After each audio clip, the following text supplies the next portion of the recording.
I'm ready at 6 o'clock.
You know what?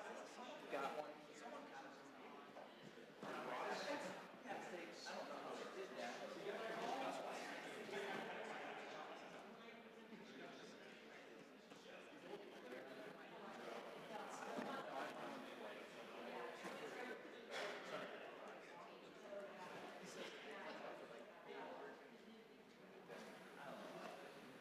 I had to check to make sure they weren't filters.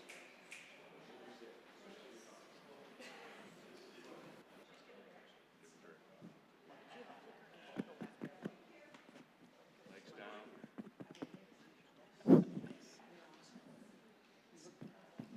Working. You already have yours done. The new ones are there. Oh, you look good. That's yours too. You look good for a young pucker. Meryl tried the same thing.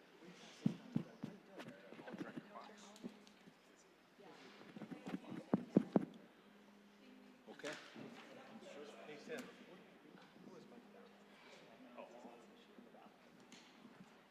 Okay, you ready?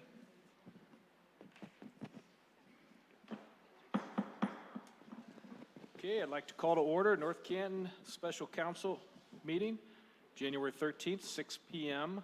Opening prayer, Rev. Kara Stoltz Costello.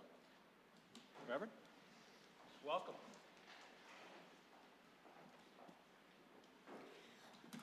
I am going to leave my box and pass it around and hope that the audience members, so to speak, will also take one of the pieces that's in there.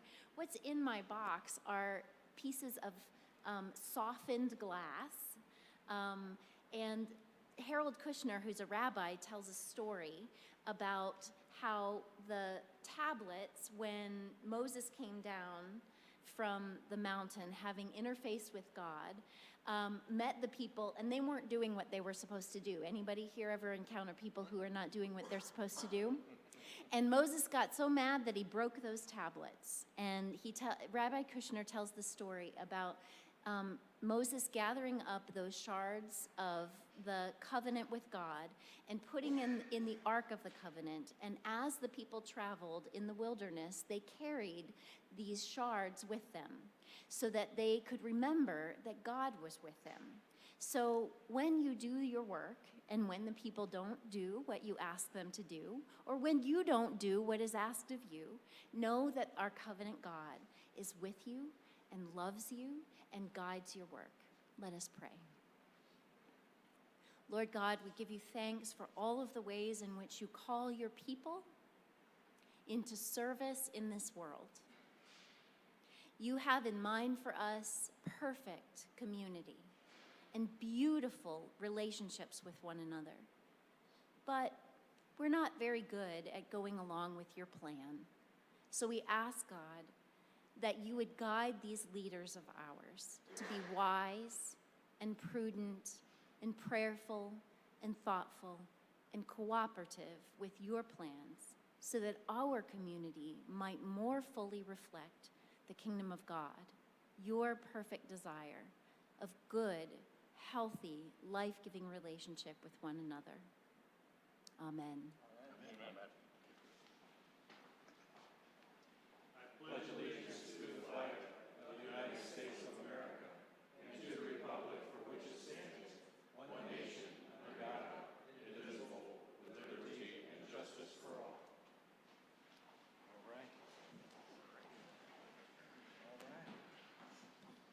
Thank you, Ben. Would you please call the roll? Member Revolt. Here. Member Fonte. Here. Member Peters. Here. Member Foltz. Here. Member Warren. Here. Member Stroya. Here. Member Sreda. Here. 7 present. All right, thank you very much. And for your consideration, I need a motion and a second to approve as presented. Council meeting minutes, December 9th, 2019. Special Committee of the Whole minutes, December 9, 2019. Special Council meeting minutes, December 16, 2019. And financial report, November 2019. Motion to approve as presented. Second. All in favor? Aye. Opposed? Motion carries. Thank you. All right, at this time, if you wish to address council, please step forward, state your name and address for the record. And just a friendly reminder, we have a 5-minute time limit.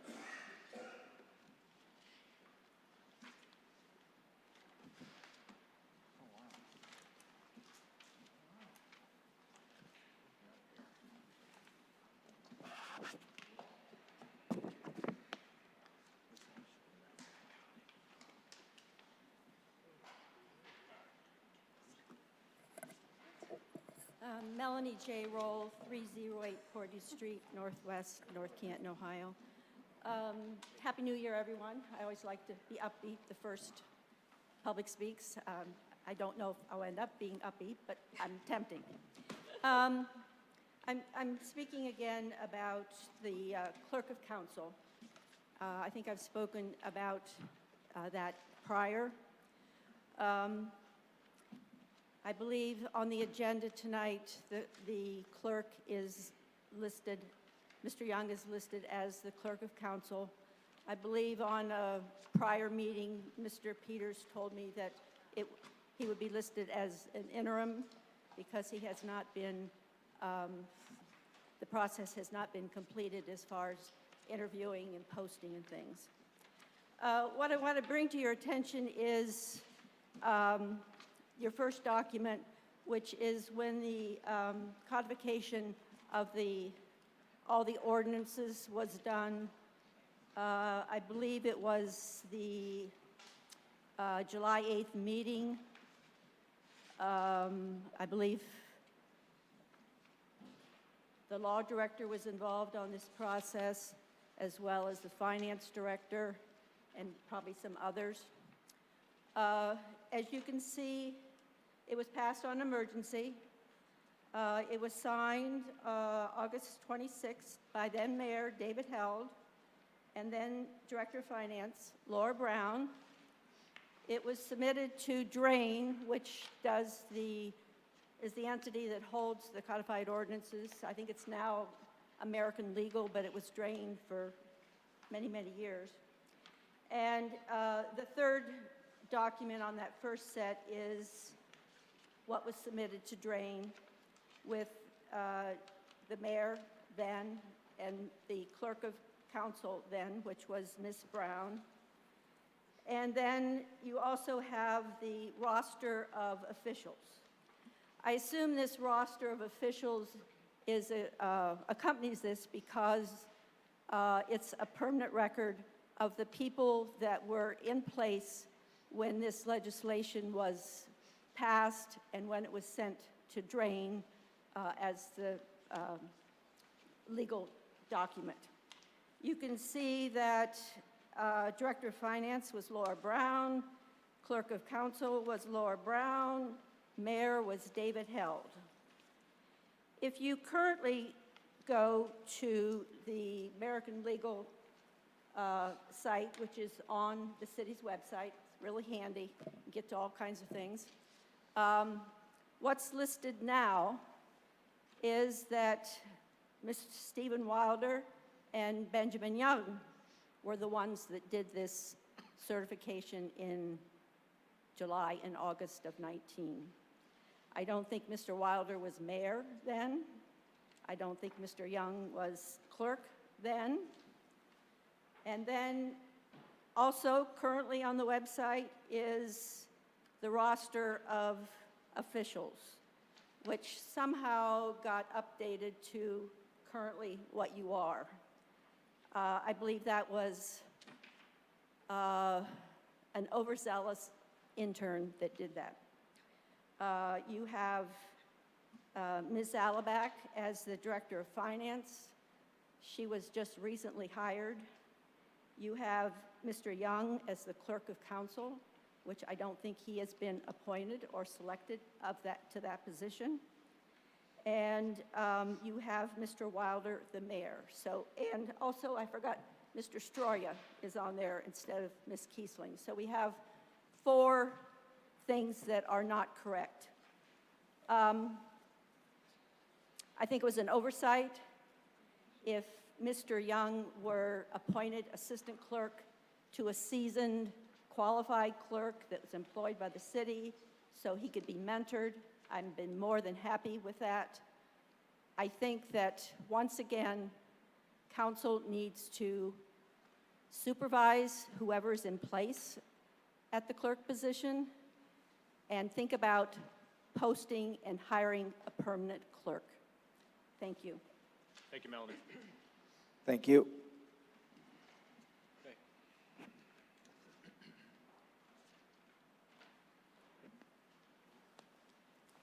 Larry Tripp, 1127 East Maple, North Canton.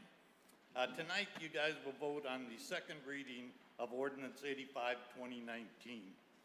This is already a very important piece of legislation, one that will have a lasting effect on this city, and in particularly the southwestern part of the city for years to come.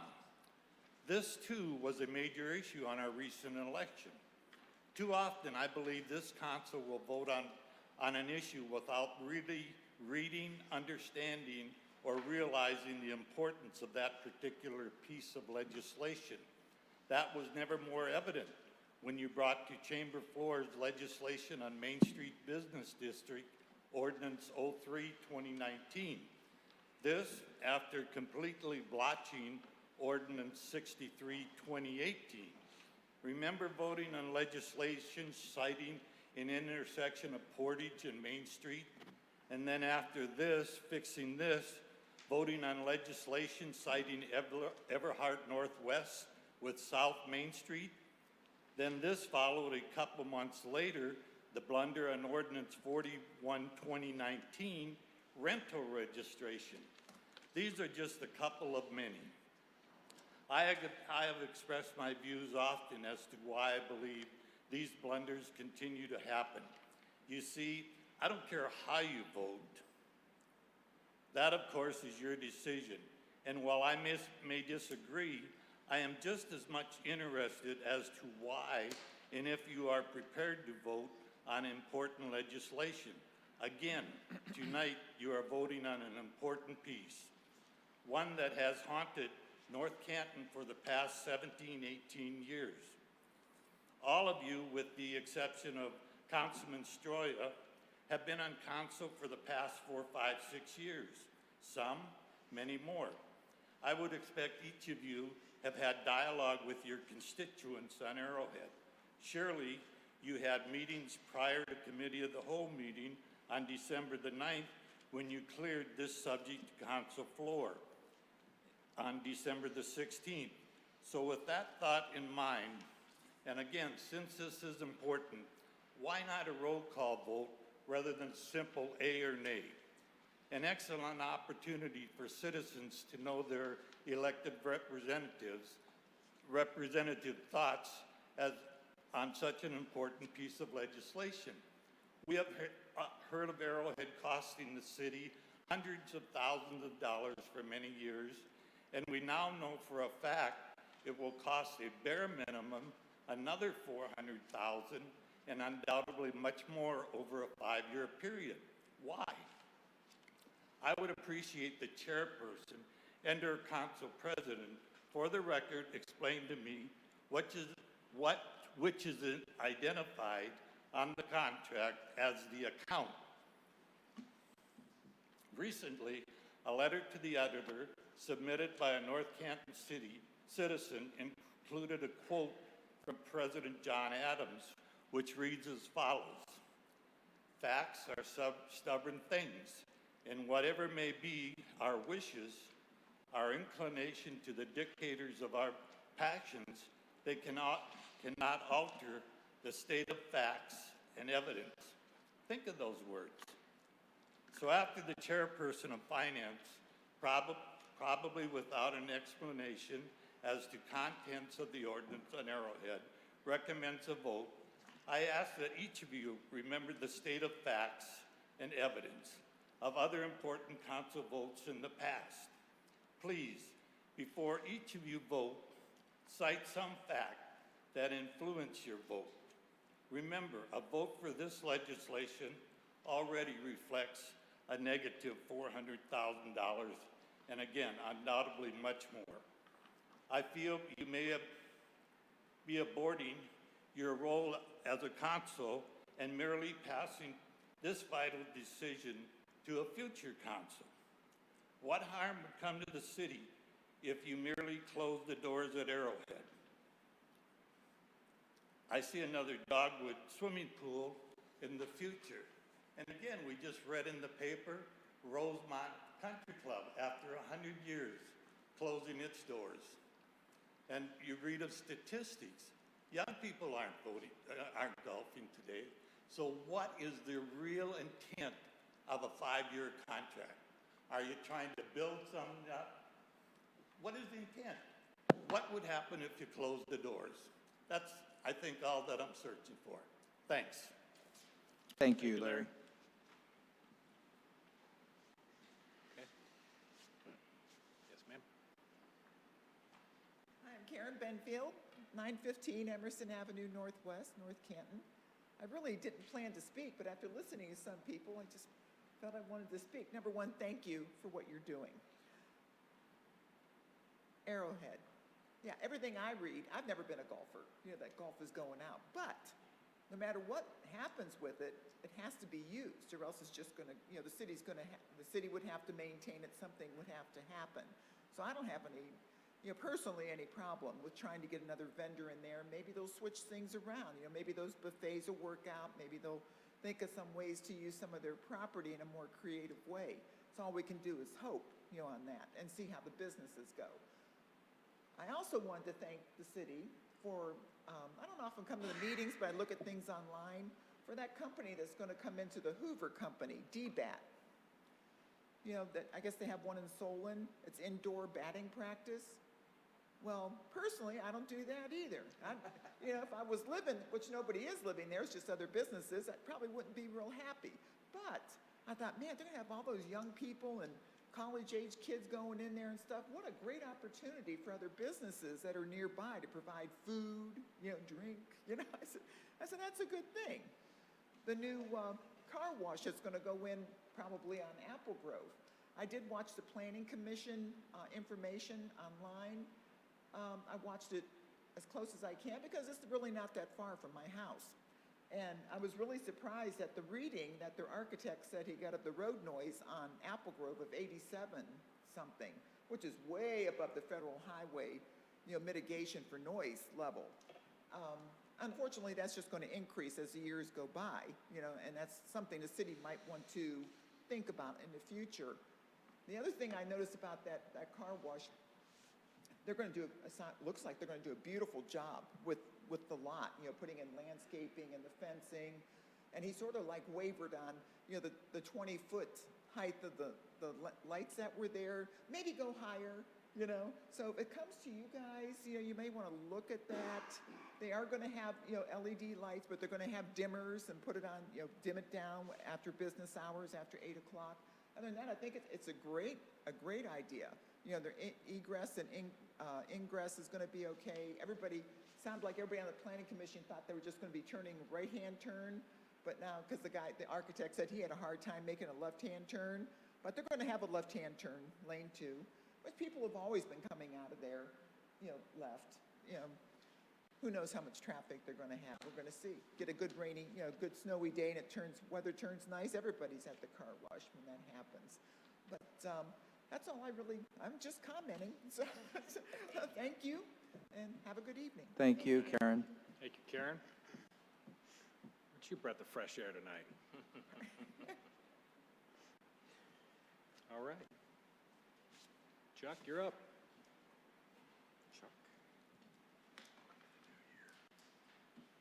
Chuck Osborne, 307 Fairview Street Southeast, North Canton, Ohio. I'm here also to speak on Ordinance 85. The 5-year term that you're contemplating for this agreement is very adverse to the city. It just baffles my mind. We've had 17 straight years of losses up there. We've been subsidizing that. That's on top of the $2 million plus that you overpaid for the property. I've given you a copy of Environmental Designs Group estimate to bring the property up to snuff. $4 million. I mean, the financial picture of Arrowhead just continues to get worse and worse and worse. Now, I understand we do have to do something in the interim. I would urge you to limit this to a 1-year term, and let's recalculate things and see what the picture looks like a year from now. To put in concrete and guarantee another 5 years of losses just doesn't make sense. And as Larry pointed out, and I've given you 3 articles out of the Akron Beacon Journal about Rosemont Country Club. And they're almost mirror for what we've seen over here at Arrowhead. It was a Jewish club in existence for almost 100 years, and they have thrown in the towel. Golf no longer has the attraction and interest of newer generations. When I voted on the purchase of Arrowhead in 2003, I brought you an article from April 2003 PGA magazine. That was a study of golf across the entire United States. And golf club revenues were down billions of dollars across the U.S. And I presented that to this council. Mr. Foltz was here. He didn't care. We were going to buy it. Billy be damned, we're going to buy this. We've had a horrendous financial toll on the city. I've updated the spreadsheet that I passed out back in December. I've added some additional costs that I continue to try and get the city to pass on to me. And I also added on the $25,000 to the June revenues and expenses, because that analysis that was commissioned by Mr. Diario, without any input from council, cost $25,000. So as you see, we've had losses month after month after month. Adding some golf or some swimming pool revenue and a few additional golf club memberships is not going to pull this thing out of the fire. And it's guaranteed. Certainly within the next 5 years, if you proceed with this agreement, I'm sure there's going to be a request here in another year to maybe spend this $4 million. The city financially can't handle it. And don't forget, the Schroyer Group is leaving, the latest word I've got, February 29th. So, do what you would do in your own household budget. Tread lightly, let's try this for a year, and see where we are a year from now.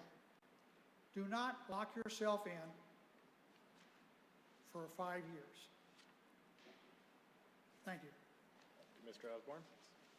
Thank you. Okay. Is there anyone else? Yes, sir. Please step up. My name is Morris Turek. Unfortunately, I'm not a North Canton resident. I play golf at Arrowhead. I've been here for 14 years, and I'm a league member. I'm president for our league on Thursday nights. And I hear a lot of people saying, Rosemount's closing, this course is closing. Can you move the mic closer I'm to you? sorry. Talk into it. Can you hear me now? Oh, yeah. But anyway, those are country clubs. Close. Those are country clubs.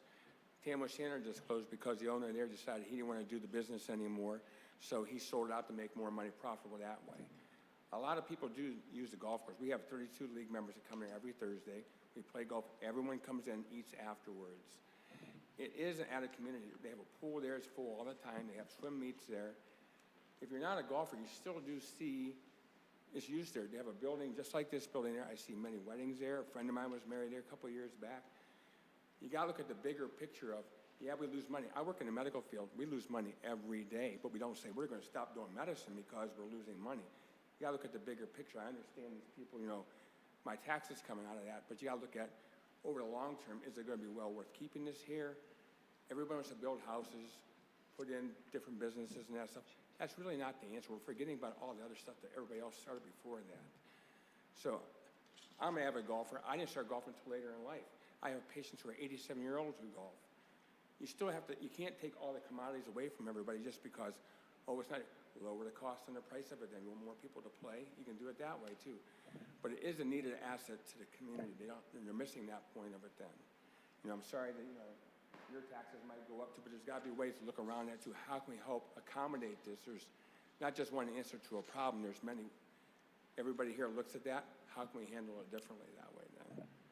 But I'm voting for go for the 5 years because I'm an avid golfer. So many courses are closing up. People who want to play can't go play because there's no place to play. I have young kids come in, North Canton City kids come in here and play. So it's a learned profession. It's expensive, but there's ways to get around that too. Thanks. Thank you, Tim. Okay. Anyone else? Brad, you got something? All right.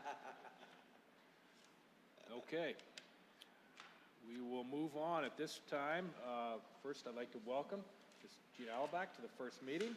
All right. Our new finance director at this time we're going to formally appoint her. So I'll ask for a voice vote.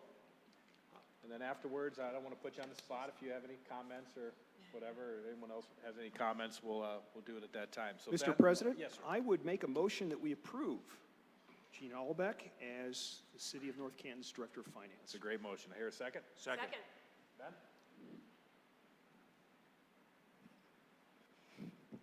Member Revolt, Aye. Member Fonte, Yes. Member Peters, Yes. Member Foltz, Yes. Member Warren, Yes. Member Stroya, Yes. Member Stretta. Yes. 7-4, 0 against. Outstanding.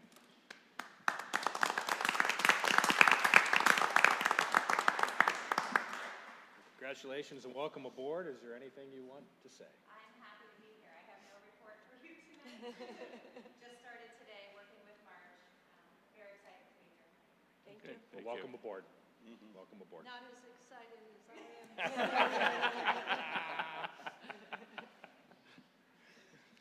Well, along with that, we should continue to thank Marge. That she Absolutely. just, and I. Thank you. Good to see you back, but I hope you don't come back again in this manner. But come to the meetings anytime, Marge, and visit. You know, it's a big joke to a lot of people when you work there. I can't believe it's you again.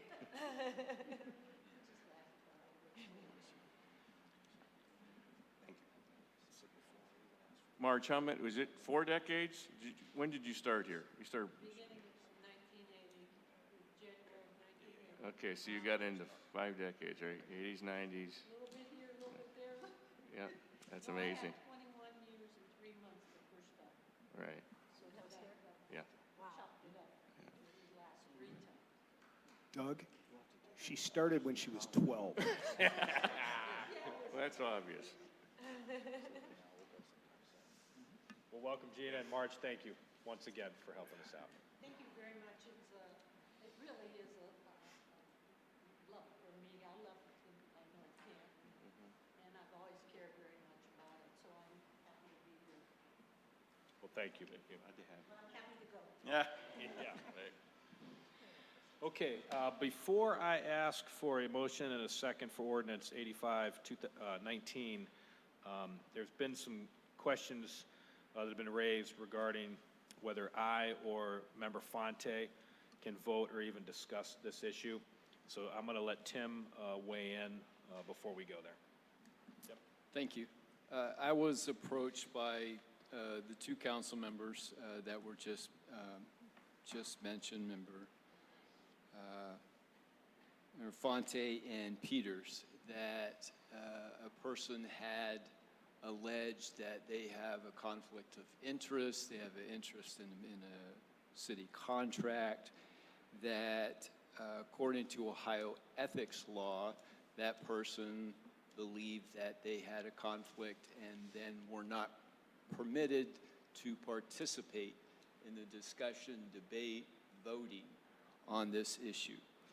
So after speaking with each of those individuals, understanding the situation and the allegations, I conducted my own research and then contacted the Ohio Ethics Commission Friday afternoon and spoke for about a half an hour with one of the officers there and explained the scenario, and was assured at that time, with the information that I had passed on, that those 2 individuals, in fact, did not have a conflict of interest and are immune from prosecution, from allegations and so forth, that they have a sort of conflict of interest in participating, deliberating, voting on this issue. So I contacted those individuals to make sure that they could sleep easy on that and rest assured that this has been vetted out, and we do have the assurance from the Ohio Ethics Commission that indeed no conflicts exist. All right, awesome. Thank you. Thank you, Tim. Thank you, Tim. You're welcome. As a point of procedure, Daryl, help me out here. Do you want to read this? Yes, you're going to need a motion to read the And then second we'll- reading of ordinance 85-2019, and then After that, we'll amend. after that, we should look at some amendments Okay. to that ordinance. May I have a motion and a second to read by title only, second reading, ordinance 85-19? So moved. Second. All in favor? Aye. Aye. Opposed? Abstain. Member Soretta abstains. Opposed? All right, pass 6-0. Tim? An ordinance authorizing the mayor of the city of North Canton, upon Board of Control approval, to enter into a management agreement with North Canton Golf, LLC, and Skyland Pines Incorporated for it to manage, under the city's direction, the day-to-day operations of what is commonly known as the Arrowhead Golf Club, which includes but is not limited to an 18-hole public golf course, clubhouse, banquet facility, swimming pool, and other existing and future amenities as more fully described in the management agreement attached hereto and incorporated herein. I have a comment. Okay, before I turn it over to the chair, I'm sorry. I was going to make a comment about it, or if you want to say your thing first, and I'll comment. Well, hold on, we need to make some amendments to Okay, make to it it. first. Before I turn it over to Chairwoman Warren, Daryl brought this up. There were some typos, Some technical corrections. technical corrections. Tim, you're the one that went through this. Do you want to run through what they were? I know we had wasn't it a date issue on section 2? Correct. We were, with the time period that had passed, where it states the year 2019, that will go to year 2020. I think I passed on the one that I updated to Mr. Revolt. Yep, I got it right here.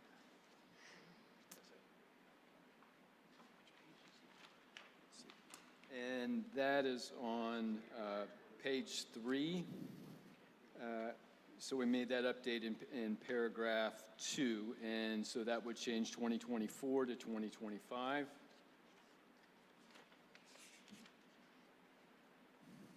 There in paragraph 1G, there was a typographical error. What page? It's on page 2, and it was one of those words that is in the English language, and so your eyes gloss over it, and it doesn't in Word, Microsoft Word show up. So under the section gross revenue, where it said golf clubs, it was golf dubs, and so of course, we made that change to golf clubs. And I believe that's it. Yeah, that was it. There we go. Yep. So the years were for the time when we were putting this together. That was the time, but golf dubs was found before, and somehow between the two, passing between attorneys for the management company and ourselves, we saw it, put it down twice, and yet it continued to haunt us, and so we resolved it here. Okay.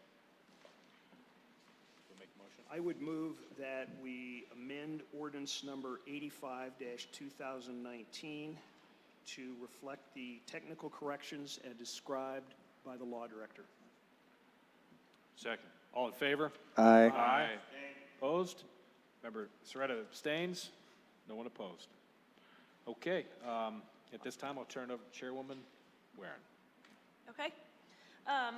We have talked about this a number of times, and I think we've had actually lengthy discussions, and thank you for all the input that you all have put into this. And I think even Daryl commented at the last meeting how it is important to understand what this needs to be used for.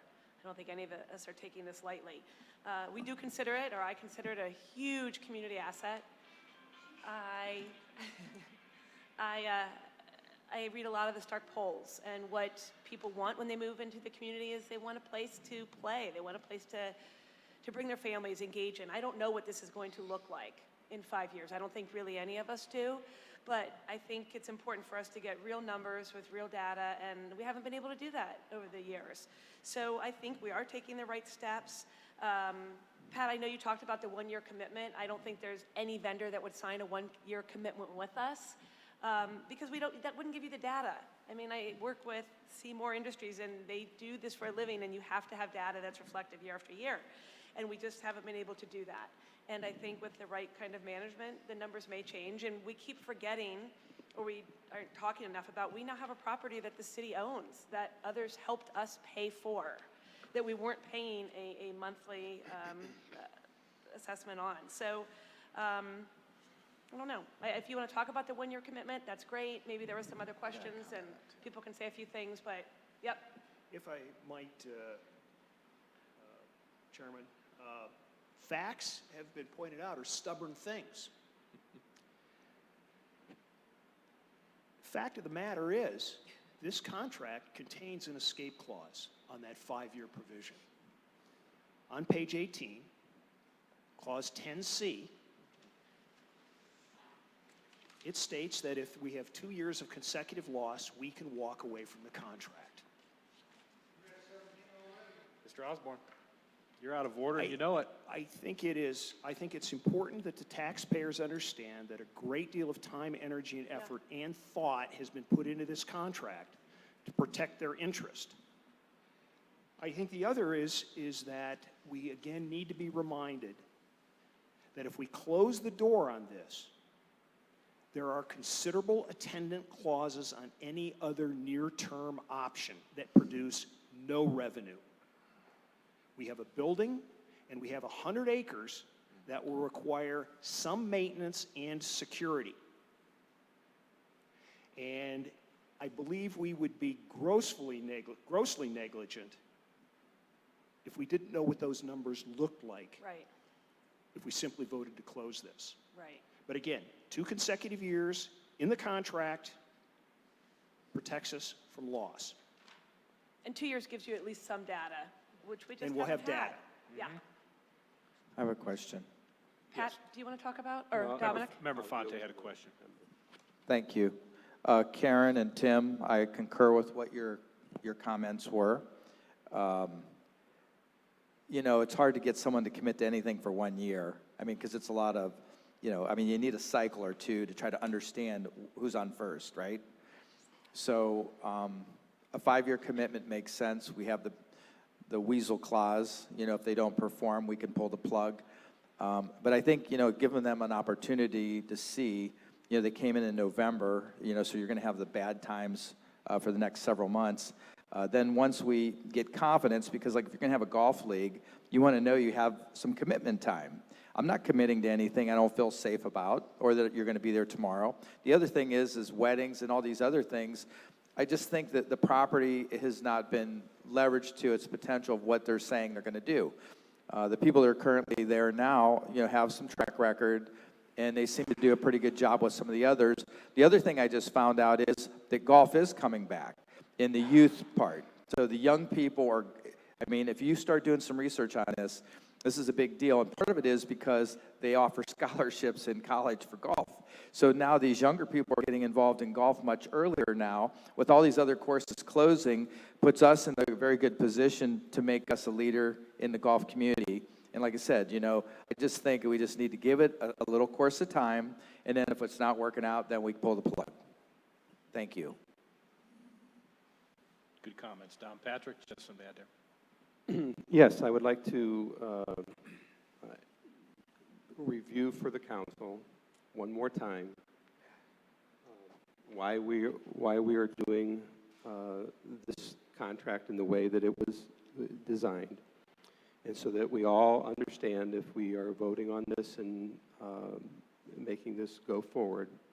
I think I have spoken on this in a very transparent way. I think I've been very forthright with all the members of council and everybody in the city government, people attending these meetings, exactly what I feel the situation is, what the thought process is to get us out of the situation. And, I find it exhausting to relive the past, and I appreciate, and I really do, and I've told this to Mr. Osborne, I really appreciate what he has said. I don't disagree. I can't defend it, what has happened in the past. But what I want to do is, that's not my reality. Our reality is we have to extricate ourselves from this position in the best interest of the city at the least cost possible. And so I think I put forward a plan to try to do that very thing. Yes, I've engaged consultants as needed to bring expertise in that I didn't have to be able to put this together and navigate this forward. So what we're looking for you to do is put this agreement in place forthwith. We've extended it once. I don't really want to extend it again. I don't see a need to. We're looking to start February 1st with this contract if you're approving it. So what is it that I really want to make sure that we understand that we're doing? And there was some questions in the earlier comments from the audience about some of this. So I really want to talk about the account, the operating account. So if we're asking somebody to manage the facility, you know, they're going to be the boots on the ground there, representing our interest. And being that this operator, and I suppose it could be others if Billy Casper were doing this, that have other entities that they manage or other business enterprises that they're engaged in. And I wanted to make sure, obviously, that all of the proceeds, the operating revenue and the expenses thereto, were coming out of a separate account. I didn't want them merged with any other account. I mean, that's not something I should even be touting. It's just common sense, right? So we wanted it in a separate account, and we wanted transparency into that account. I want to be able to see myself and the finance director, without any permission, without interference, to be able to look at inside that bank account and see what is going in and what is going out, and then be able to question management, if need be, on any of those transactions. That's how you get accountability. Granted, that didn't exist before, but that's what we have going forward. So this makes sure that what we're dealing with the operating revenue and operating expenses, again, is something that we can see. Now, we talked about on an ongoing basis, how is this operating account supposed to work? Well, in an ideal world, we would have received proceeds from the previous operators to start our venture, but we didn't. And that's something that Mr. Fox is working on. So we started in June 1st, with the shirt on our back, basically, walking in there, taking on the responsibility for all the events that were happening, all the golf, all the swimming, and starting it from scratch. And so we established an operating account. And in this interim agreement, which mirrors the permanent agreement, the operating account was to be funded with $50,000 from the city. That's not $50,000 every month. It was $50,000 acting as an advance, a draw upon which, if needed, to be able to continue operations from month to month until the cash flow was such that it replenished the account.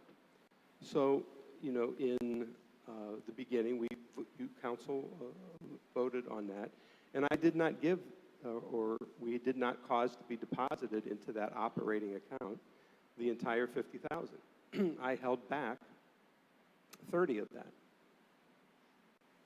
so that we could have the operator operate on a very lean budget and force them to truly assess the situation and try to operate this on the cash flows that were coming in. And that worked in June, in July, and in August and September, and we started to see the numbers change in October, and certainly in November and December, it did change in the sense that there was very little operating revenue in those months because golf is over. It's done. Swimming is done. Now, had we had the deposits from the previous operators in our account, that would have carried us through this period where there is no activity. Now it's January, we're moving closer to March, and I would expect that sometime in March, you know, the golf course will open, golf will be played, and in the interim, all these other deposits are supposed to be coming in for pool passes and the rest of the golf memberships. That's not enough to run this facility. Absolutely not. I don't want anybody to think that it is. That's part of the revenue stream, but the rest of it comes from activities that occur with golfers who stay for dinner, swimmers who do things, banquets, just a whole laundry list of opportunities that occur there that bring in additional revenue. The deposits are supposed to work, that they give you that cushion during the winter months. So $50,000 is supposed to go in, and I'm just going to lay out how this scenario should work so that we all are familiar with what we're voting on. So let's say this goes into effect February 1st. We're supposed to be $50,000 in an operating account. Well, there's money in the operating account now, but let's assume that we were starting from scratch. We put $50,000 in. At the end of February, we would look and see what the balance is in that operating account. And in February, I'm going to say let's draw it down because there's no revenues, and let's say it's $30,000 that's in there. That's all. By March 10th, the 10th of the month following the close of the previous month is what the contract says. We're supposed to replenish that and bring it back to 50. And we will likely repeat that process in March. But as we get into April, May, June, July, August, September, those are going to be the months in which the operations are flush with free cash flow, that the account balance will exceed $50,000. I know that because I've had 7 months of operating experience with it in 2019. I know that will be the case. And we've put provisions in this contract that when it exceeds that minimum balance, the city requests it back. And we hold that money to, again, keep them operating within a certain parameter that we've established. That's how it's supposed to work. And if we get those deposits in and we hold those and carry them through the summer months, when we get to this time in November, December of 2020 into 2021, we shouldn't be having this conversation about, do we need funds to continue operations? We'll have the funds to continue operations. Then the question really is, are they managing it in such a way that they are generating a profit? To Dominic's point, that it's in their financial best interest to generate a profit, because we will share in that profit with them, and they will continue with their management contract. Whether this is 1 year, 2 years, 3 years, 4 years, 5 years, again, it comes down to what are the adverse consequences coming from making that decision. A 1-year agreement, you might as well just close it, because you're not going to be able to get golf leagues to be looking to stay there for 1 more year and look somewhere else. They're going to go somewhere else because the opportunities to play are shrinking. So, having said that, you understand how the operating account works, and I think that there's ample transparency, sufficient limitations on the amount of money that can be spent, the amount of contract that they can get into, the length of time they can get into. We've gone all over that. So what I heard you say is if once, I mean, I know we're behind the 8 ball because they didn't have the deposits to convey to us, so we're supplementing that going into the bad time of year. So knowing the little taste you had of those few months, you anticipate a rev up surplus. So let's say as a city then, there's 70,000 in there and we take 20,000 out, put it into a special account that we hold it pertaining to everything to do with Arrowhead, and it just stays in there, and that's where your thermometer is, plus minus, and hopefully then if there's profit after the net operating income, or I mean after their expenses, then that would be split 50-50. That would go into that account too, and we try to maintain the 50,000 balance in the working account, correct? With one modification to what you said, yes, but as it relates to the profits that would occur in the splitting of them, those are not designated on our end to have to go back into the operating account. That is on the profit on side? the profit side of it. That would come back to the city. The city council would have to make a determination where they best wanted to allocate those funds. I understand. Okay, so I think at one of the last council meetings, there were, we had some questions concerning, where did we kind of stand as how did we finish 2019 there? And given, I don't want to go into reiterating all of the adversities that we had to overcome to get there. I've done that. So what was the end result? Was this. So again, asking them to operate on a shoestring, try to see if revenues could meet all of the expenses. We reached down to the end of the point here in November and December when that was not possible to do. So the city had to honor that provision within the interim contract that we would take care of the outstanding expenses that were not covered with existing revenues.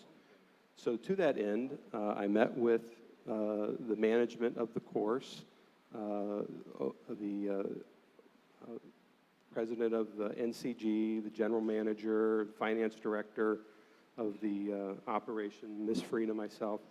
And we reviewed all of the outstanding expenses that had not yet been paid at the end of the year to see which ones were legitimate, which ones we felt were truly operating expenses, were there any capital improvement issues that were in there. And after having reviewed that, came up with the grand total, and it was approximately $60,000.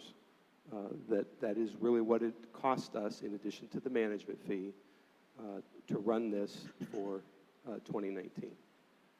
There was a capital improvement project in there. It was as a result of a citation by the Stark County Health Department when we took over management on June 1st. There was an issue with the dishwasher and the floor tiles around the dishwasher leaking, water getting into the floor tiles, causing other tiles to come loose, creating a safety hazard. Stark County Health Department asked us to get that cleaned up by the end of the year, which we did. That cost was just under $6,000 for that project, so you can add those together, and you'd be happy to. I know we have a public records request on that, and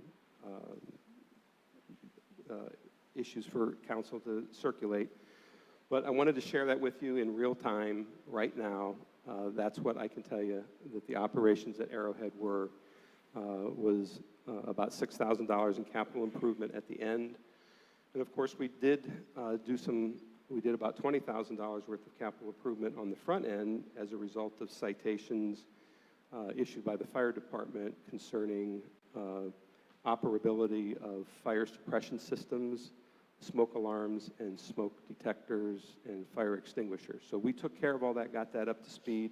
Whether golf is played there or not, people are going in and out of that building. That building is our responsibility now under this arrangement. It's no longer a triple net lease. And it's our responsibility to make sure that's a safe environment. So we felt that fire safety, trip hazards were important things to deal with. They were dealt with. Thank you. All right. Thank you, Pat. Yeah. Go. Just to add, not to be redundant, we've made some great points here, and I appreciate Administrator Diario's hard work on this. 20 years ago, we bet on ourselves that we wanted to keep 100 acres in the heart of North Canton, beautiful North Canton, a golf course. And for the most part, I think it succeeded. I think we've had some challenges. But now we're turning it over to a family that has 40 years of experience of running golf courses and the food businesses. And, you know, you can look at that and analyze that and say, well, that's a good decision. And let's give them 5 years, see what we can do with it. You know, when young families look in communities, they look to see what amenities you have, what's your quality of life. We now have 2 pools. We've had 2 pools for 20 years, Dogwood and Arrowhead. And that offers the affordability to go to a public pool or to go to a little nicer pool in a kind of a more selective setting. I think that's important.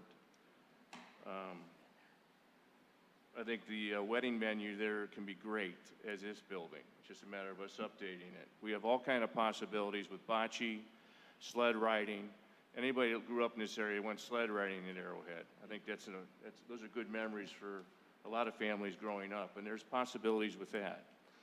What we're doing as a council is really have an administration that's going to take charge of this, review it, and operate it in a business-like manner. I think that's a win for this community. And I think when you look at all those things, we deserve to give it 5 more years. At the very least, it can be a park that we mow and put trails in, but I think we owe it to the golfing community and just other avenues for recreational use. So I'm very happy to move this contract forward. I think it's going to be more successful than the past. I think it's going to be something we're all going to be proud of in the years to come. Thank you. Yeah, thank you, Doug. I agree 100%. Anyone else? Any comments? Okay. I'm going to move that. Well, hold on. Okay. I'm going to ask for an emergency clause tonight, pass this tonight. Patrick, you want this to happen? Yes, I just think that given where you're at, the contract was supposed to go into effect on February 1st. It's not likely that you meet again until January 27th, and I would absolutely prefer not to have to try to put all this pieces together with just a couple days. It'd be better if we had a better transition into it. Yep. I agree. Everyone okay with that? Okay. Mr. President? Yes, sir. I would make a motion that we amend the title of Ordinance 85-2019 to include the phrase, "and declaring the same to be an emergency," Right. for the reasons we have just discussed. All right. Is there a second? I'll second. All in favor? Aye. Opposed? Abstain. Member Soretta abstains. Passed 6-0. All right. We have a motion and a second to suspend the rules for ordinance 85-19. So moved. Second. All in favor? Aye. Opposed? Abstain. Member Soretta abstains. And may I have a motion and a second to adopt ordinance 85-19 So moved. as amended As amended. under suspension of the rules? So moved. Second. All in favor? Aye. Opposed? Abstain. Member Soretta abstains. Motion carries. Okay. Thank you, Patrick. I appreciate it. Thank you. All right, this time we have reports. Deputy Director of Administration. Thank you, Mr. President. Just this first meeting of the new year, I want to start off by welcoming our new finance director. Welcome, Gina Alaback. You've joined a great team. You know, teamwork, the definition of teamwork is the ability for everyone to work together towards a common vision, and we really do. We all work together towards the vision of the City of North Canton, which is to provide excellent service to the residents, the businesses we serve. So we have a lot of great projects coming out of the administration office this year. We're organized and energized, and we'll update you as the year goes on and as the progress of them comes along. That's all, other than I also want to say thank you to Karen, echoed President Peters' comments, breath of fresh air. I'd like to hear the positive comments, and just happy 2020. Catherine, would you mind updating them on the engineering move? Yeah, I was going to do that the next one, but we're getting closer. Today the carpet went down over in the engineering side, so at the end of the month is when we are going to be formally moving the engineering department up. We have the building department in place, if you've seen that, and then we'll finish that at the end of the month. We'll give a probably final update at our 27th meeting, and we'll be one-stop shopping with everything located at City Hall. Thank you, Catherine. Director of Administration. All right, thank you. Just a couple items. Natural gas aggregation, you recall, we had done that some time ago, but just wanted to bring you an update. You may be getting things in the mail from other companies that offer, you know, aggregate, Dominion, Columbia, et cetera. Your constituents may hear of such things. Columbia is offering 447 and MCF, Dominion 363 and MCF, and they do have fees to get out of the contract if you decide you didn't like it and all that. And right now, Columbia is offering a 12-month fixed rate for $424, and we set ours a couple months ago, and I may have advised you of it.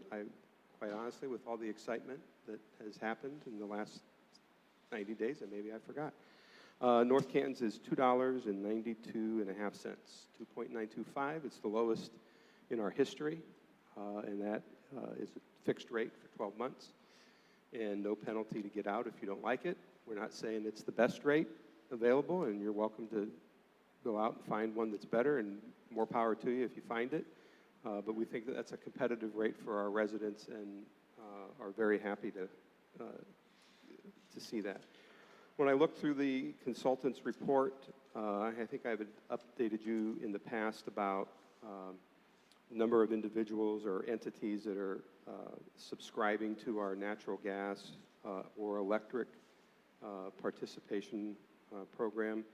And I can tell you that we are in the electric, which you may recall I mentioned before, was a little concerned that we weren't getting the participation. Was it worth it? Lo and behold, we've had a big increase in the last 12 months. We went from 3,900 residential accounts to 4,400 residential accounts, so about a 13% increase in 12 months. We like that. Over on the natural gas side, we had 2,800 accounts in 2018, and then finished the reporting period in 2019 at 3,100 and change. So again, about 11 or 12% increase. So that's all good for the city. Also wanted to make you aware that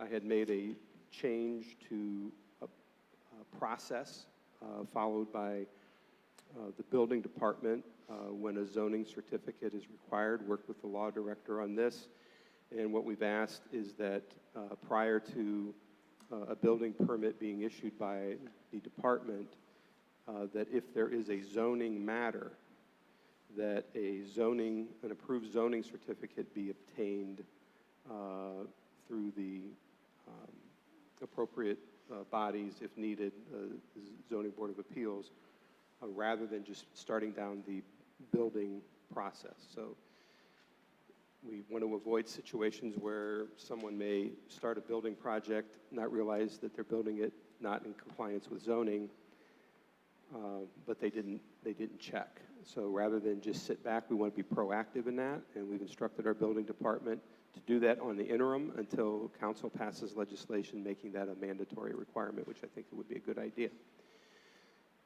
Mr. Graham, I'm going to ask you, when it comes around to you, to make sure that you speak about the project on East Maple.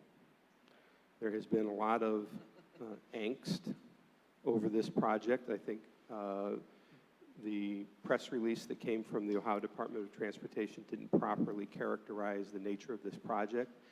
And for whatever reason, it's deemed to be that this is just simply some sort of a sidewalk project, and it's much more than that. So I'm going to make sure that you cover that when you get to there. We're also pleased to report that the Hoover Foundation has followed through with the second half of their commitment to our park expansion project.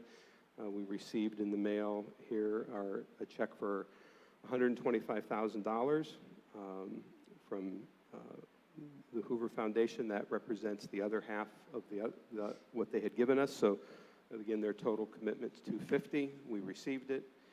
To bring you up to speed on that project a little bit, we've entered into advanced discussions with the consultant that was picked out to do the design work.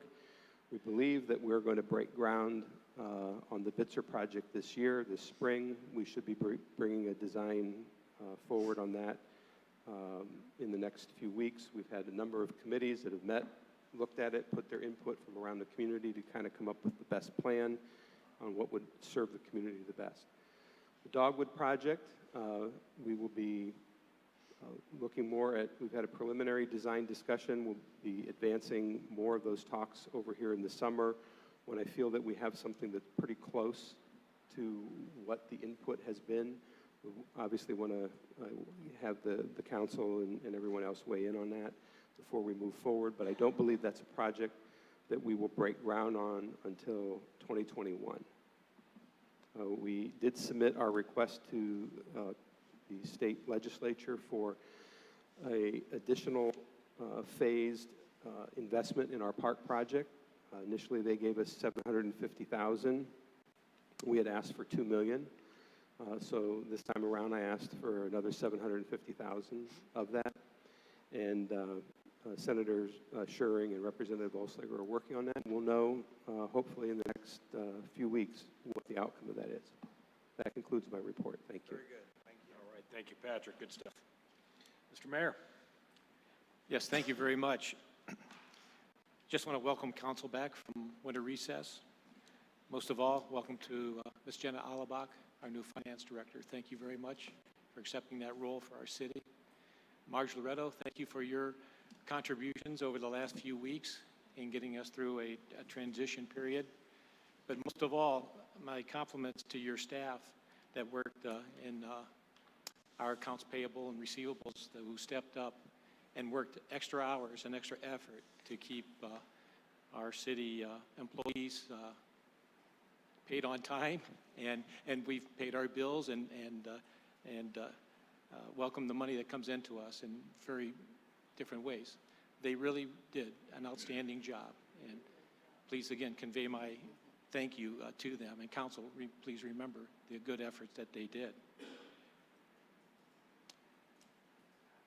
I want to also just recognize we had a 20-year employee retire, Lori Krantz from Utilities. And ladies and gentlemen, if you ever came up to you to pay your utilities, Lori was always one of those faces that was kind and patient in working with people who are coming up with questions for utilities or making payments. So again, congratulations her on her retirement. And in regards to the plan for our Arrowhead project, I think the plan is a good plan to have in place for monitoring the process of the program and the viability of the golf and banquet facilities at this time. I think it's a worthwhile plan that we should go forward and monitor that and see how that can benefit ourselves. And if not, if changes need to be made, we'll look at those as we go along. In closing, I'd just like to share something that I read in one of my journals, and it talks about working together. And if you'll just give me a minute here, I'd like to share a guiding principle that I think I've learned in my life. And it goes something like this: ever remember that being human, you must of necessity often err, that those who hold different opinions entertain them honestly as you do your own, and that you have no right to deny or doubt their sincerity.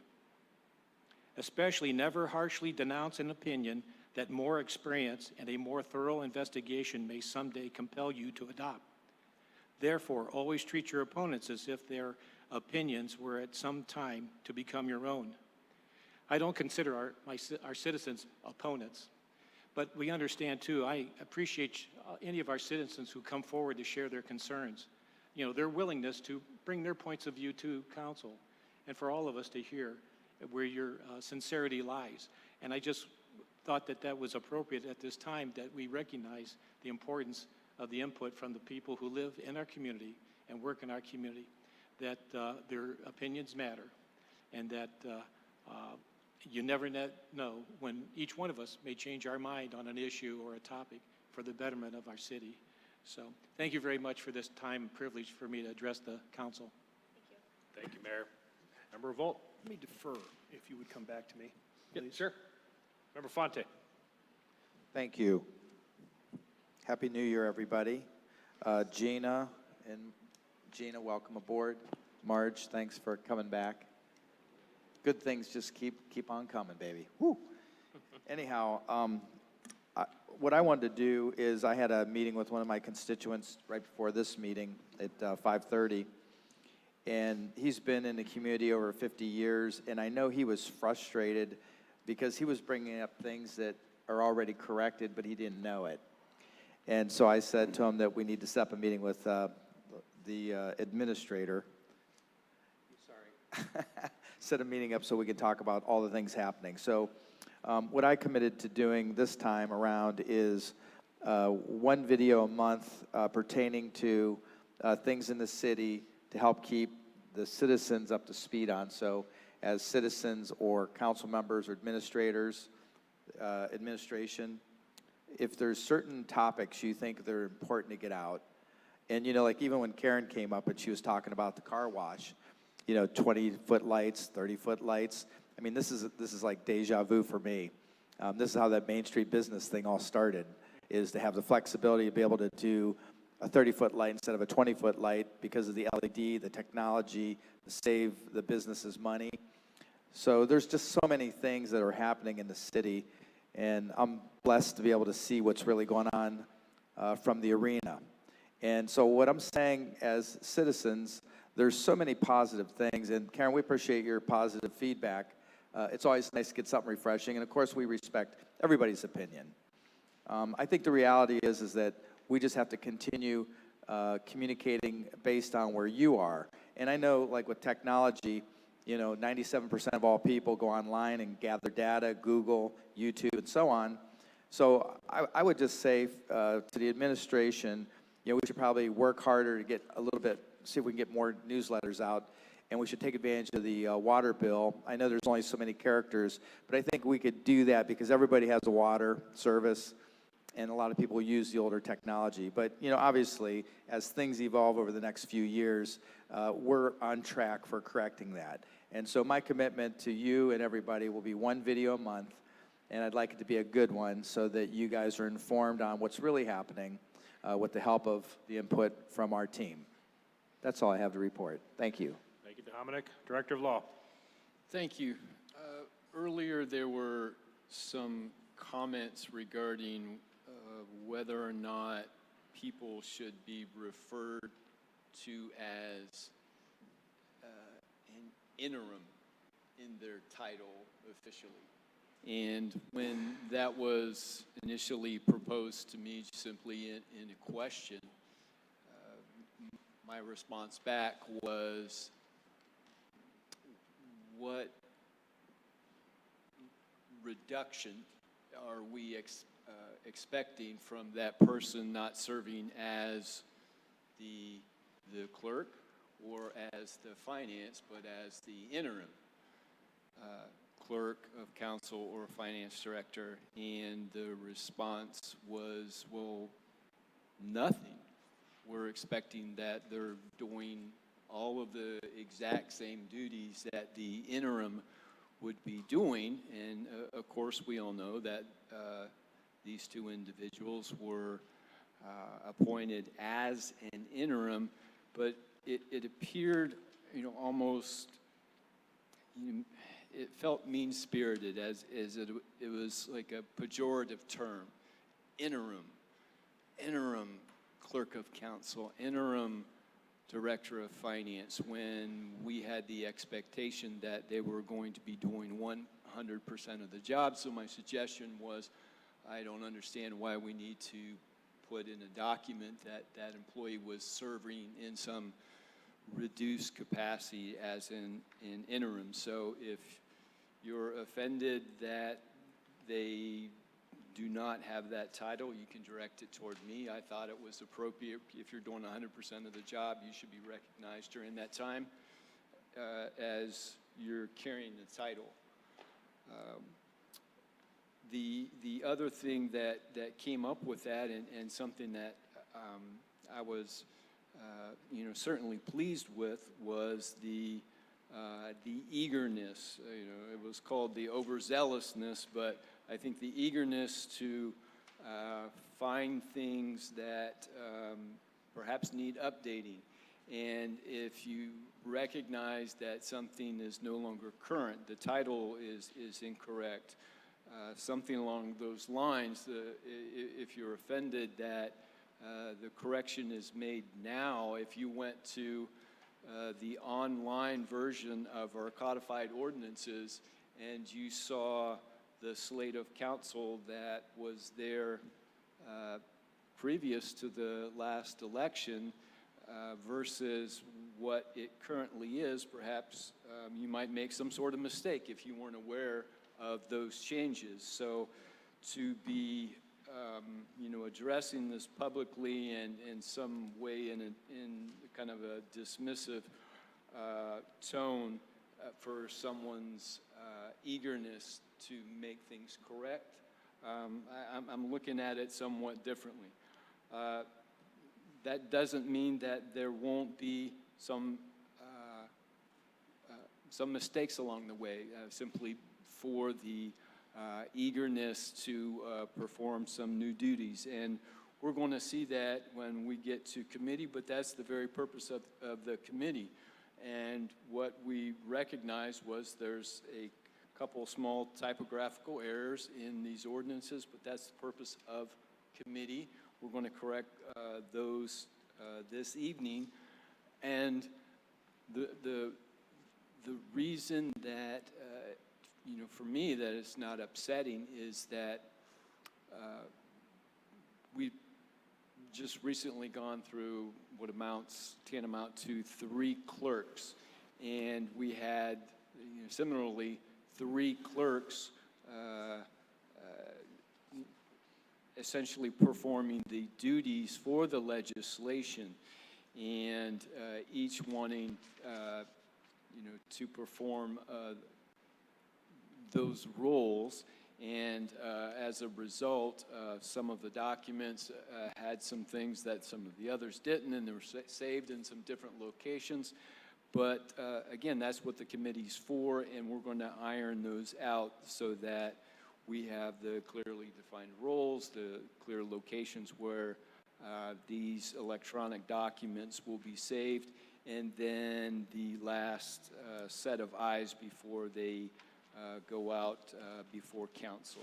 So I'm certainly going to applaud that eagerness to serve, that eagerness to make things correct, and again, welcome as well to our new finance director, and thank the person that was named as the interim, but still certainly served in a 100% capacity to help us get through a bit of a roadblock that was placed before us.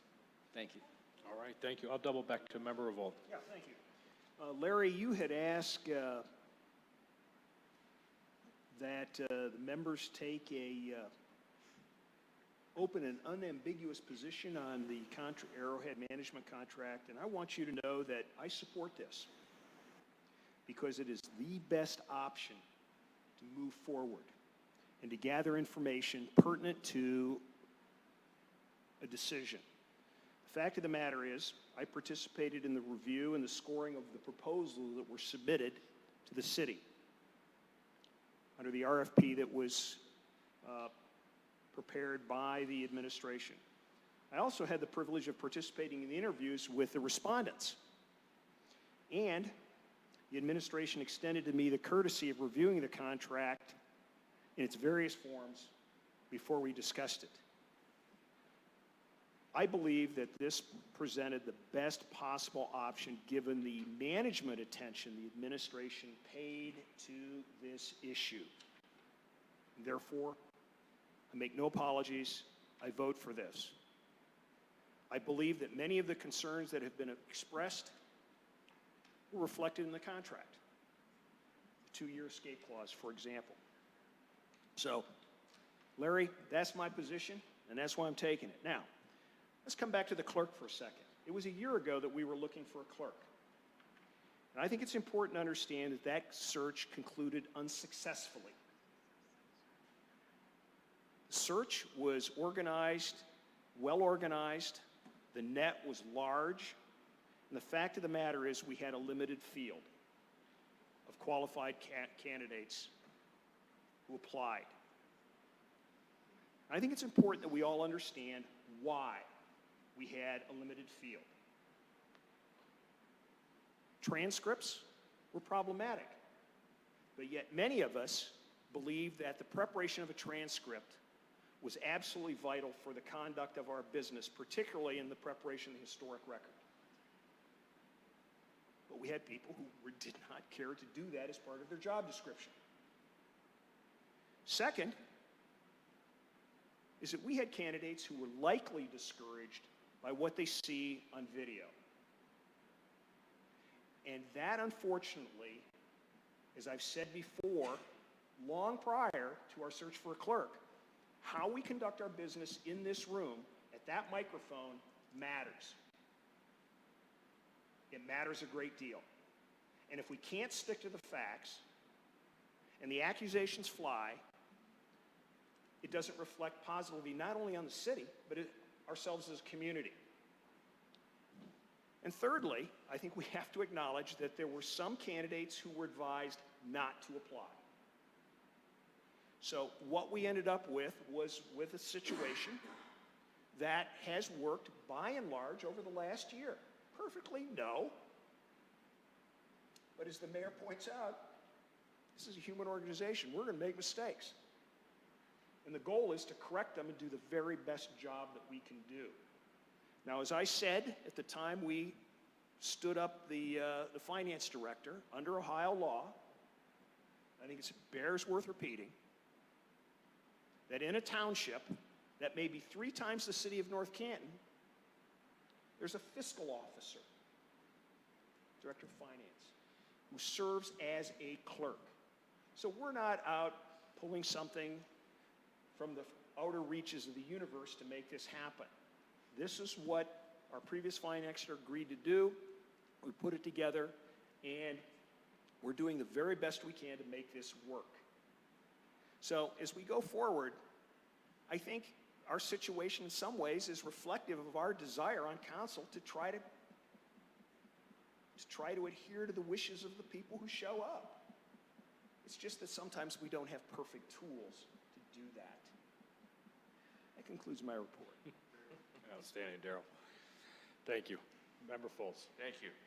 I wanted to compliment everybody here tonight. We've had professional, polite dialogue with various insight and opinions, and I think that's the way any public meeting should work. And we can have a difference of opinion. That's okay. That's great. And we all can express our opinions in the right way. So I'm proud of everybody tonight, audience included. One last comment for golf. If you go look at 480 on the way to Cleveland, they're spending millions of dollars on Topgolf. So I don't think the industry's dying. I think it's just being reconfigured. And I think that's going to bring a new audience to golf out here in places like Arrowhead that we own. Thank you. Member Warren. Okay. Thank you for everyone's comments. I sometimes think they can be said in less words. Just saying. Or without redundancy. But I do appreciate everyone's comments. I think one thing, Darrell, that I will disagree with, though, is when we were hiring for that clerk's position, I think there was concern that we were looking for someone that could just do minutes, and we wanted more out of that clerk. And I think that we are getting that with Ben, and we did have a little bit of a different opinion with that, but I know that I was one that said we can think differently, and we don't have to have someone that can just type the minutes. The minutes are important to record. We are recording them 3 different ways, but now we have found a skill set that is adaptable to that. So someone who already has that strength is doing that, as opposed to past clerks who have spent 2, 3, and 4 days at a really good salary. And I know a lot of salaries in this community, and that wasn't a good use of what it is. And now I think that the clerk that is in place, we're getting a different set of skill sets that we can use throughout the whole community, and it's going to benefit the community in different ways. As far as golf, when I talked about the play and young people coming to our community, they are going to Topgolf. They are driving an hour to go play. And we were a community that had many, many golf courses. We were touted in Northeast Ohio and Stark County as you could come here and play 20 different courses. So maybe that's a little different now, but we don't know what some of those closures are going to do to a course like ours. And the 2 or 3 years that we need to evaluate is great. And if we can get people, like you said, you have 32 people eating at that restaurant. That's huge. Restaurants are closing all the time. Chapel Hill just closed, is in foreclosure. I mean, we're in a state of a lot of different things happening, and we have to market and look at things really differently. And my gosh, if we could put in a Topgolf in North Canton, so be it.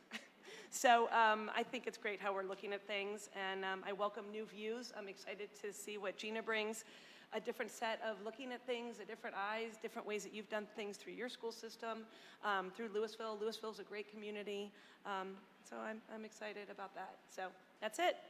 All right, thanks, Steph. Member Stroya. Thank you all for coming. Welcome, Gina. Thank you, Marge.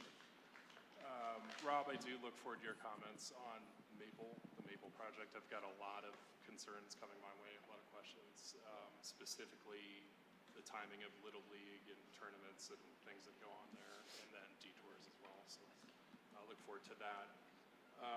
Again, Arrowhead, I'm not super excited about golf, and you know, I'm not sold on the viability of it, but you can't find somebody on a 1-year contract. You can't find somebody probably on a 2, 3, 4-year contract. We have an exit clause. We have things in place where we can track and monitor this and give it a chance to be successful. It was a very tough position, honestly, for me to walk into, knowing the past and being a new member of council and seeing this. And I think this is a good plan in the short term. I do think we need to explore options and, you know, just keep an open mind about it. Yeah. But we do, and I'll stress, if there's 2 years of losses, we have the choice to get out of it. And I think that's great. So I think that's it. Thank you, Matt. Member Serrata. What's golf? Hey, a couple things. Again, welcome Gina, and thank you again, Marge. And no matter how we got here, how many people, where we are, I think right now for this year, I think we're teamed up pretty good to have a good year and moving forward. Now, Dom, I thought your idea, let's put this on record, I'm going to go on the record, was a great idea, Dom. About, Which one? Which one? You said multiple ideas. The one that you're going to help. The idea, Dom, that You're going to a help lot me. of You're going to help me with that. Yeah, I know. A lot of people do kind of remember what didn't get done or what they want done, but many times we don't know, how many things have been done. And there's been a lot of things that are done, and when we should put them out there at least a couple times a year, or review or summary. Every month would be great, but that wouldn't be, as dynamic, I think, as a quarterly or a half to show how long that list is, because it is. And there's a lot of things are behind the scenes, so I'm always good for looking at summaries and reviews, even at the end of the year. What did we do? Yeah. There's no reason to not repeat it. So that's the only report I have. Thank you. Thank you, Mark. Thanks. Council Clerk? I have two things for council tonight. First, today, the Office of Council received our yearly letter from the Ohio Ethics Commission, and they would like me to remind all of our lovely elected officials to file your financial paperwork by March. And then second, in regards to the certification page on our website, to my knowledge, American Legal Publishing / Walter Drain was not asked to change that, and it is correct that it should still read Laura Brown and David Held, and I will endeavor to get that corrected as quickly as possible. Thank you, Beth. Thank you. Gina, Marge, you want another crack at it? All right. It's a great. Stephanie loves that answer. Rob, you're up. You got it.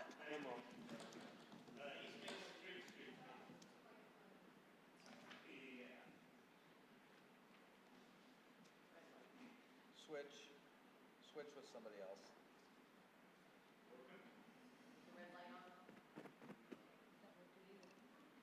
There we go. There you go. Wow. Okay, East Maple Street streetscape. That's one we were awarded roughly $1.7 million in federal funds a number of years ago, long before I was here.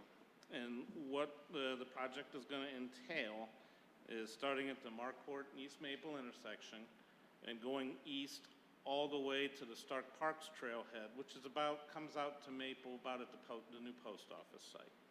What we're going to do is replace that existing 5-foot concrete sidewalk, and we're going to put in an 8-foot wide walk. Basically, there's a lot of joggers and bikers and whatnot, so give them a wider avenue to travel.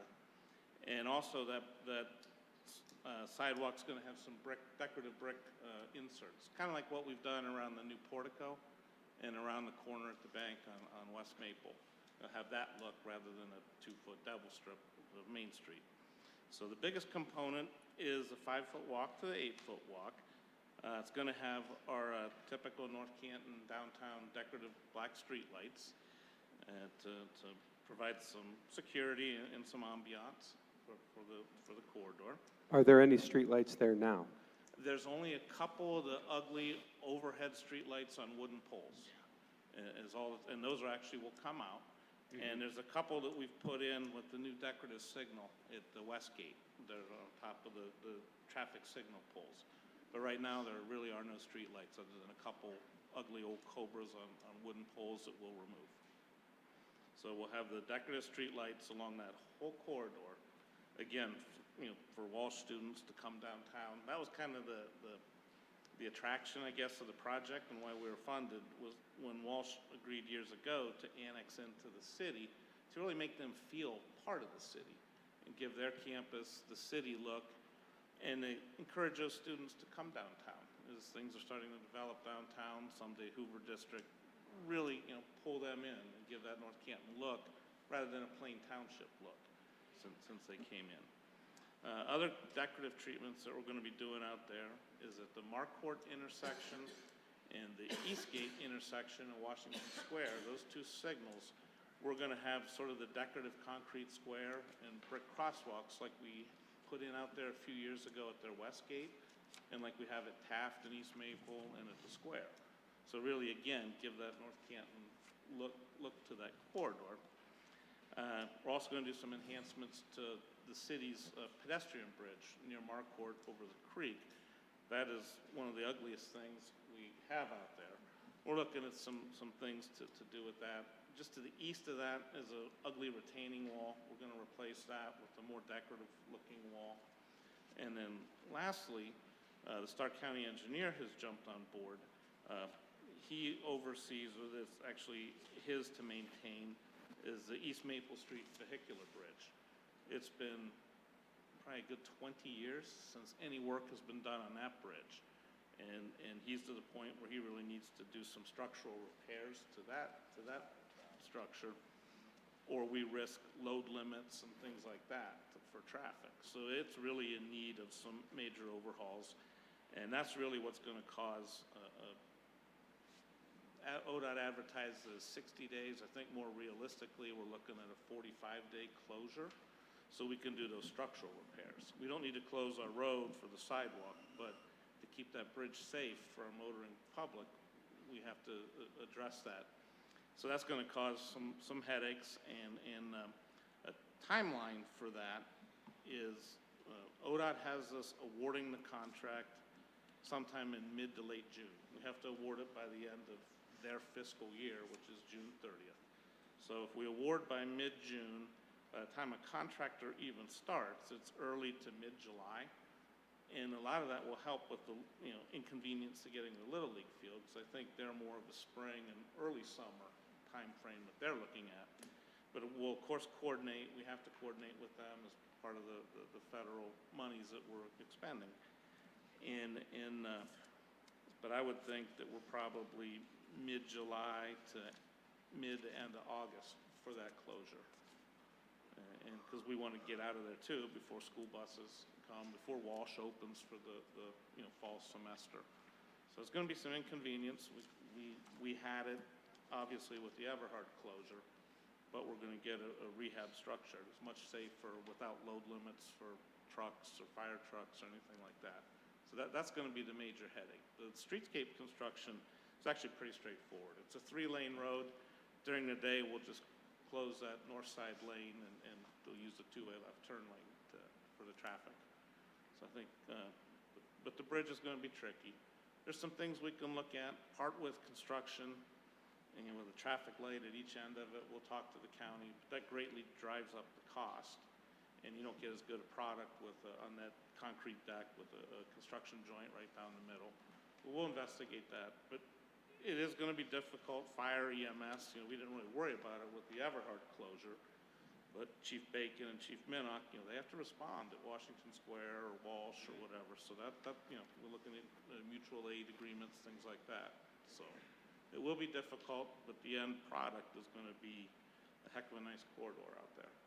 Again, with 80% federally funded, and we're applying for municipal road funds. We're looking at probably another 100,000 in grants in that alone.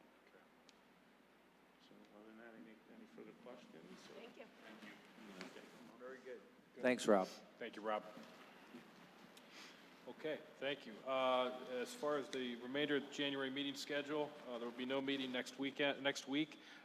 Martin Luther King Junior Day. Following week, January 27th, will be a regular council meeting. Final call for new business for our... Yes, sir. Just a quick question. This actually goes to Mr. Soretta. Is it time for our Walsh University meeting?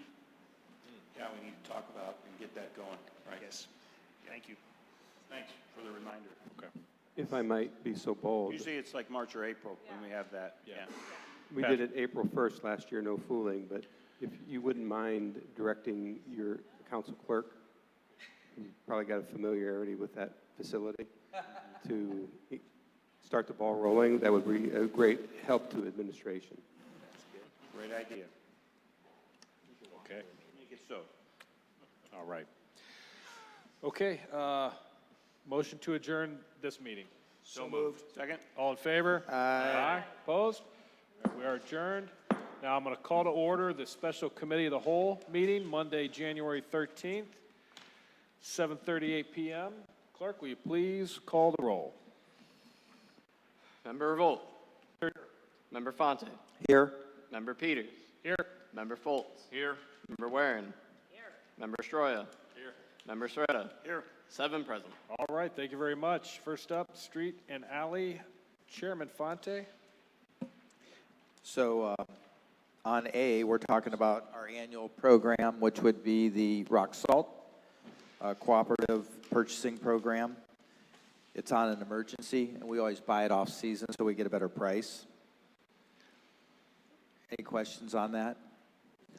It's just a routine thing. B, we're basically trying to get our funds in place so Rob can get busy on the road so we could do good pricing. So that's on an emergency. That's basically the 2020 resurfacing program. That's on an emergency so we can get that money transferred over. Rob, if there's anything I missed, just go ahead and chime in. And this is one of those that I mentioned, the eagerness in having 3 people doing the same thing, each storing them in a different location. So this doesn't change any of the substantive part for council or administration. This impacts the finance department, and we will submit the corrected version tomorrow. So in section 3, for street construction, where it has 150, that's actually 50. For the street improvement levy, that's 250, and the remainder is correct. And if Rob has anything more with the... Nope, that's about it. Basically, just the permission to go ahead and get the 2020 paving program out to bid. Obviously, we still have to discuss the exact streets. I have a list that totals over 600,000. I've put together a program that I want to go over with administration and obviously bring it to your attention on what we're looking at doing. But yeah, the budget amount on the legislation request and what was in the 2020 budget is the $350,000. How much, Rob? $350,000. Okay. Well, can you give me a list of that whenever you have the streets so I can look at them? Okay, sure, absolutely. Okay, C is basically a total reconstruct of Pineview Avenue from Bachdole to Schneider. It includes all the way down to the base, curb, gutter, driveway aprons, of course, they have to put those back, and catch basins. It's about $600,000 worth of work, 1,000 linear feet, and so those 3 items, and well, we got one more here. This would be the Portage one in honor of Doug. We're going to work on Charlotte and Portage. Hey, Tom, can we talk about C for a minute before you jump onto D? Go ahead. Yeah, C. That's a very small piece of road, and with all how much traffic does that get to redo this thing completely for more than $500,000? Yeah, it's one, well, I think there might be a typo in the 600,000. But I left it in there. I would fully expect that to come back at more like 350 to 400. But that's part 2 of a 3-part project we brought forward a number of years ago. The first piece was at east end of Bachdole that had the open ditches, and we replaced that with the new roadway because it completely failed. Curb and gutter, drive aprons, storm sewer system, catch basins. And I was told when I sort of inherited the 3 projects, and then there's Pineview, then the third one is Overridge, kind of that same neighborhood, that the residents, quote, were promised when they annexed into the city that they'd have a city-type looking street, not open ditch, township-type looking streets. So we undertook, did the Bachdole one, turned out, we're quite happy with it. So we didn't build, that what we did in 18. In 19, we just didn't have it in the budget. We had other concerns. In 2020, Pineview needs repaved. I mean, it's really fallen apart, it's in horrible shape, and now it's time. So what we're proposing to do is phase 2 of the 3 phases and totally reconstruct that. Again, there's 600 that I don't think that's the number I initially gave in my budget meeting. I'm pretty confident we'll be under 400, but that's still quite a chunk of change for 1,050. I know, that's why, and now we're looking back on Schneider, and it's not really, driven that much, probably Right, from the. right, but But I it is in need of repair. Open ditches, the pavement has failed, it blows up every winter. Well, and I The think, street department has to. I mean, I remember, Rob, the Bechtel people waited a long time, and there were many, that went through a lot of different administrations. And then when you came in, you were able to make it work, and I think it's just part of what you said that you would finish. Right, and I've got plans in the drawer someday for Overridge, but it's in pretty decent shape yet. So I'm thinking, let's wait, 2, 3, 4 years until it's in need of repaving, then go back and give it that treatment as well. So this is Looking at the numbers there, and I know we did Weber, most expensive street I've seen in our town for a long time last year, and just wanted to know where we were headed with that. Right. Thanks, okay. those are total rework. Those aren't, cutting the top off and relaying it, Right. Milling it. That's a Band-Aid compared to, this will last probably, 20 years or more? The pavement itself, at least 15, and the curb and gutter, storm sewer, looking 25 to 50. Okay. And also, I don't think you can underestimate the impact that it has on property values. Absolutely. And then D, if we're ready for D. So basically on D, we're looking at Charlotte, Portage, not to exceed 637K emergency.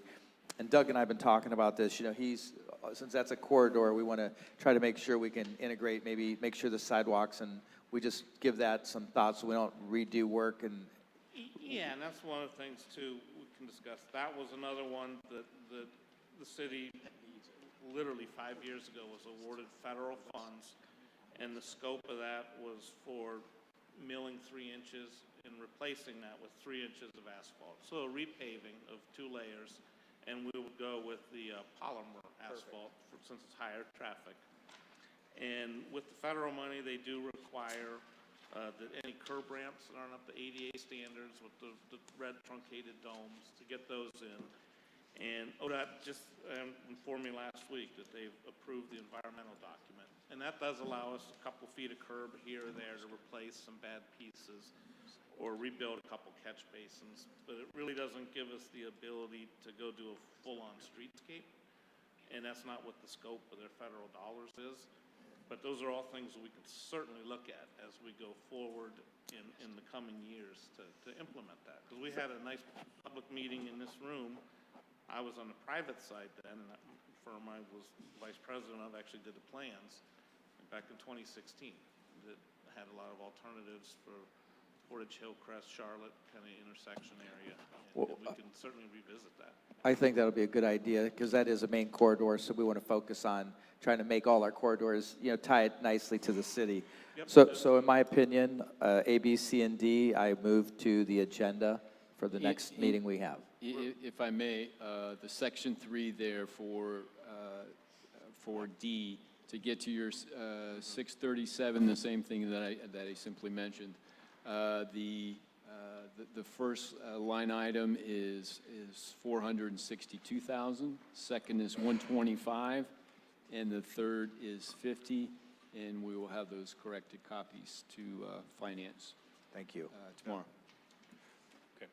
Let me chime in, thank you for that. I was going to ask that question on the figures, and it is important we get it right. And it's okay when the audience asks us that, and we need to, get the numbers to flow right, so we all understand what we're proving. And I do appreciate, Rob, your work on the previous, project that was presented to the Ward 1 residents, and I do ask this council body to help with the design this year for some part of the gateway coming in off Portage to be developed and improved. Obviously, we don't want to take away or jeopardize federal funding for the road surfacing. We know it's badly needed, but I still think there's room to make some improvements with streetscaping, sidewalks, and decorative lighting. And I expect, hopefully, everybody here come aboard, and we have money left over. We're talking, we need to put something together, and maybe that's something, Rob, you can help design in-house a little bit, or lead us down the path with looking at some concepts to at least get started on it, or on the drawing board for next year to prove something this year so it's ready to go. I think that's very important in this community in Ward 1 and just a gateway in from 77. Thanks. Exactly. Yeah, I agree, Add Doug. on to that if I may, because I think that's something we should be always doing. What are our goals not for just today or this year? We need to say that's needed. There's no doubt that is needed to come in through Portage, and this is just really bad timing that we're getting this great free money, which is terrific. But that is one of the areas there that I know a lot of us have had on our radar too. It's probably the most driven into our city. I figured you definitely on that side. I mean, probably the entire city. You know, because a lot of people come down Everhard, they go right, and they don't always go left. And so I think that's something we need to, it doesn't look like we're going to do it here real soon because, you know, we're putting asphalt down, brand new asphalt down. But maybe we start, you know, set a goal for this.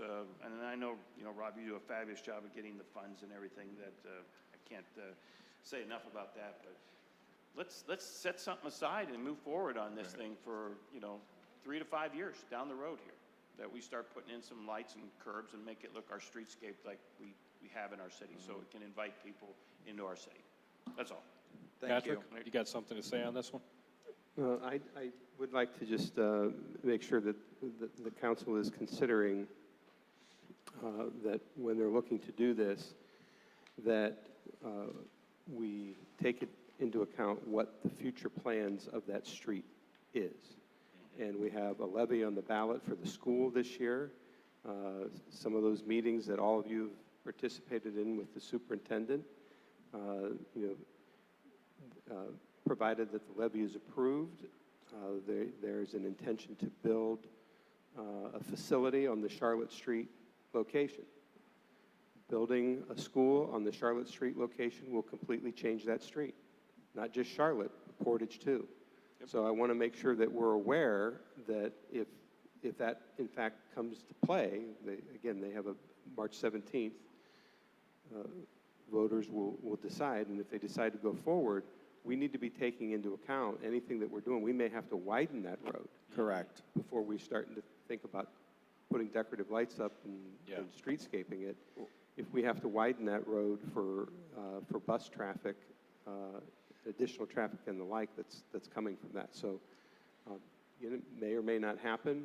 Certainly we'll know a lot more by March 17th, but I wouldn't want to see us move too far along down the road on this. Patrick, if the levy passes and they want to use that site, and let's say coming off of Cleveland Avenue, you probably would have to take some space along the side there, correct?